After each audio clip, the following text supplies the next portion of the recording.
Support among Democratic lawmakers is growing for Vice President Kamala Harris in her 2024 presidential bid.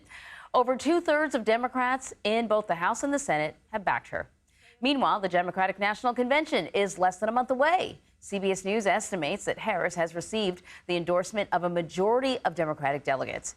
She got a recent boost from Missouri Congressman Emanuel Cleaver. He's the former chair of the Congressional Black Caucus, and he is joining us now. Congressman, thank you so much for taking some time out to talk to us. As you know, it is crunch time, not a lot of time before the convention and not a lot of time before the election.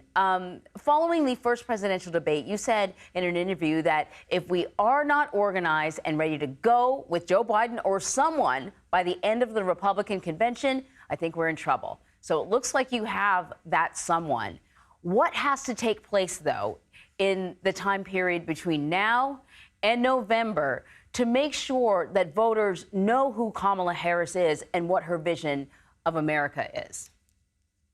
Well, the good news for the Democratic ticket is that we have an energetic young woman running for president, and her energy seems to be limitless, and she is out all over this country, and she's raising money. I'm raising a lot of money.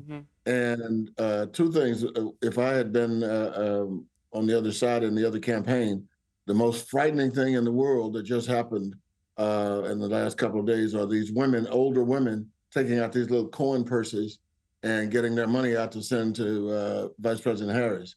That is dangerous. I've seen it over the years. That means that we have a whole lot of excitement out here. And optimism is the opium for this campaign. And we have truckloads of optimism. I mean, people are now excited. I had no idea that the excitement level would rise so quickly and it would be sustained as it has. And I think she is going to inspire others to get out and get involved in the campaign. We're getting an avalanche of phone calls. What can I do? Can I volunteer here? Can I send money there and so forth? So she has to continue to do what she's doing. Vice President Biden is not going to be on the campaign trail. He'll be running things at the White House and continuing to be an absolutely amazing human being and one of the most selfless people I've ever known.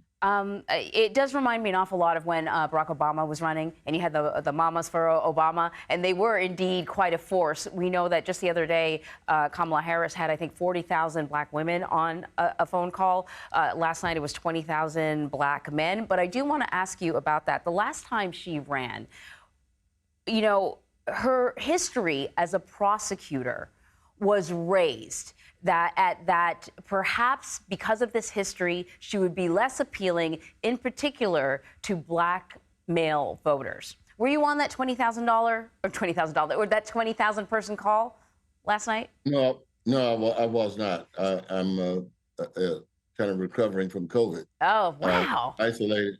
Yeah, so I was not on the call. I'll tell you. However, I do think that we're going to have African-American men supporting her at a tremendous level. I think for those who were saying that some black male voters were being siphoned off, and they were, I don't know how much, but they were being siphoned off. But I think now they've come home, and I think we're going to see African-American men, African-American women, and the overall community across the country is going to come out strongly for Kamala Harris.